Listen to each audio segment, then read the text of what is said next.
If you're looking for a relatively affordable yet highly capable tablet, the Realme Pad 2 should be on your list.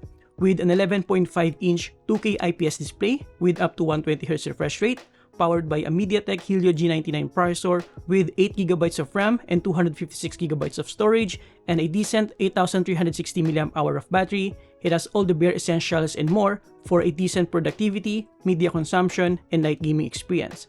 It's also backed up by Realme UI 4.0, which offers a lot of multitasking capabilities while maintaining a relatively lightweight and smooth user interface experience. Now the question is, does it have what it takes for you to consider it? Let's find out.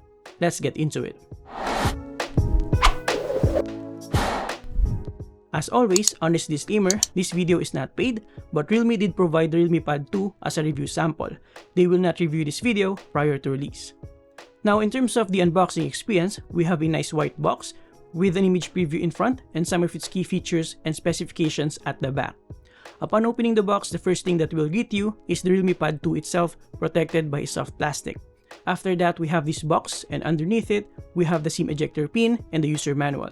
Here we have the 33-watt SuperVOOC charger and the USB Type-A to Type-C charging cable. At first look and touch, I gotta say, it's definitely a two-hand tablet. Looking around, we have a Realme logo right here and the camera module in the other corner. We also have a sort of two-toned, two-textured finish here. The Realme Pad 2 is available in either Imagination Gray or Inspiration Green like what we have here. On the side, if I'm not mistaken, we have a couple of microphones and the volume rocker. On the other side, we have the SIM card tray that supports a nano SIM card with LTE and a micro SD card slot. At the bottom, we have two speakers and the USB Type-C port, and at the top, we have the power button and another two speakers for a total of 4 with Dolby Atmos support. On the display side, the bezels are okay. They are uniform all around and have just the right thickness to prevent mistouch while holding it. The selfie camera is also conveniently placed on the side for landscape video calls. In terms of the display, we have an 11.5-inch 2K IPS display with up to 120Hz refresh rate, up to 415 nits brightness, and has built-in hardware-level anti-blue light filter for eye protection. As you can tell, it automatically switches between 60Hz on idle and 120Hz upon demand and depending on the application support. It feels smooth enough, especially when it comes to browsing the user interface, but most of the games that I've played with it only supported 60Hz. More on that later. As for the display quality itself, it's okay. The colors are vibrant, with decent contrast levels, and just the right amount of detail and sharpness. It can also get substantially bright, especially when indoors. Viewing angles are okay, but I can definitely notice some loss of brightness on certain extreme angles. But on dead center though, the image quality is really good.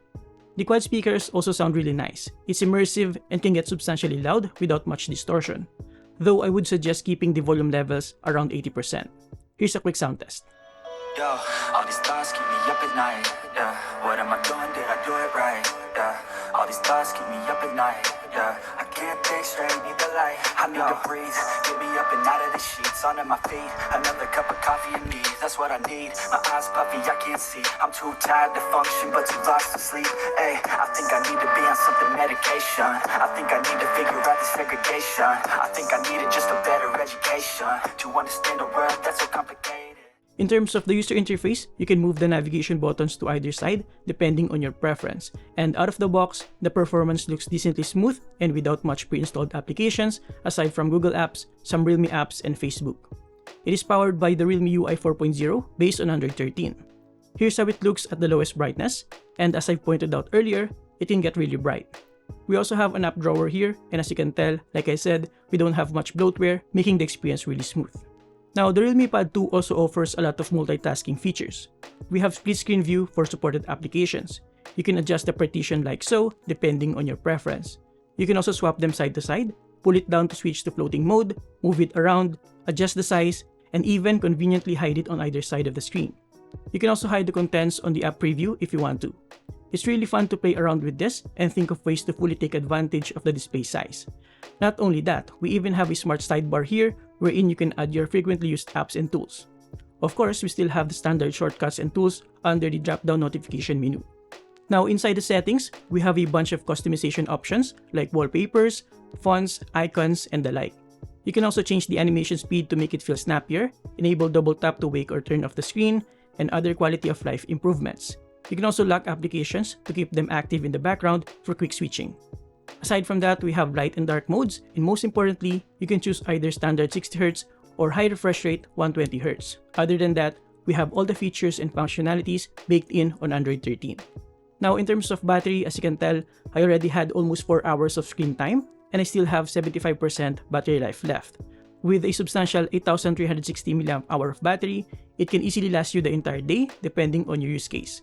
It is rated for up to 17 hours of video playback, and with a 33-watt SuperVOOC charger, you can charge it up to 50% in just under an hour and up to 100% in 1 hour and 41 minutes.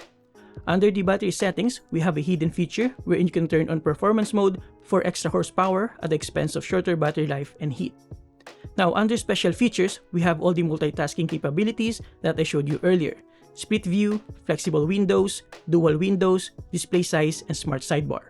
Lastly, under the About device, you'll see the basic specifications and the option to extend the RAM, taking advantage of the available internal storage.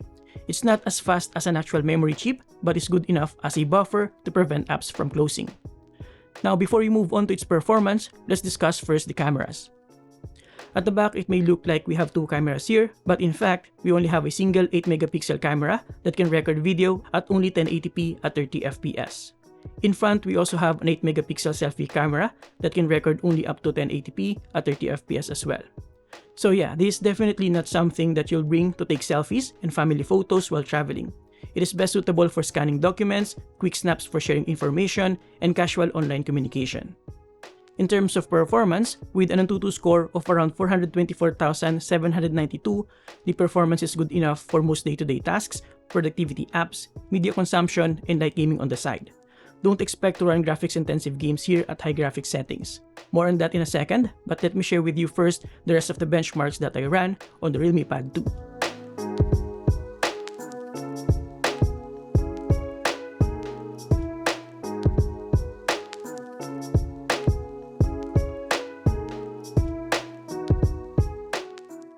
Alright, so in terms of gaming performance, in Call of Duty Mobile, with medium graphics quality and high frame rate settings, the screen shows it is running at 60Hz, although this game supports up to 90 FPS. I gotta say, the gameplay is fairly smooth. Although I think I need some time to getting used to the larger touchscreen as I'm having a hard time aiming and toggling buttons, but in terms of performance, it's decent enough for me. In Real Racing 3, which is a game that supports up to 120 FPS, it's also only running at 60Hz. The gameplay is also super smooth though, with decent graphics, so no complaints here. In Mobile Legends, with HD mode on, super high frame rate and ultra graphics settings, it's also only running at 60Hz. But then again, the performance is really good here, even during massive clashes and multiple ultimates. I enjoyed my time playing Mobile Legends with this tablet. And lastly, in Genshin Impact, as expected, I had to stick with the default lowest quality and 30 FPS to get a smooth gaming experience. And while the graphics quality isn't something you'll write home about, at least it's playable. If you don't mind playing at a 90s cartoon-like quality, then this should be good enough for you. Overall, to conclude, the Realme Pad 2 offers a slew of hardware and software features that are generally balanced in terms of its overall target market space, which are young professionals, entertainment junkies, and kids for online classes and information gathering purposes. The display is good enough, the speakers are great, the battery life is outstanding, performance for day-to-day tasks is more than enough with a bunch of multitasking features and casual gaming on the side. Granted, the camera system is limited, but hey, no one should be lifting a tablet and taking selfies and doing mobile photography looking silly anyway. So yeah. And there you have it guys, thank you for watching. Huge thanks to Realme for sending this in. You can get this using the links below. Now, if you want to know the perfect compact keyboard to partner with this tablet, watch my review of the Nufi Air75 V2 by clicking this. Thank you for watching, subscribe if you like this, and see you next time. Have a great day guys, you're awesome.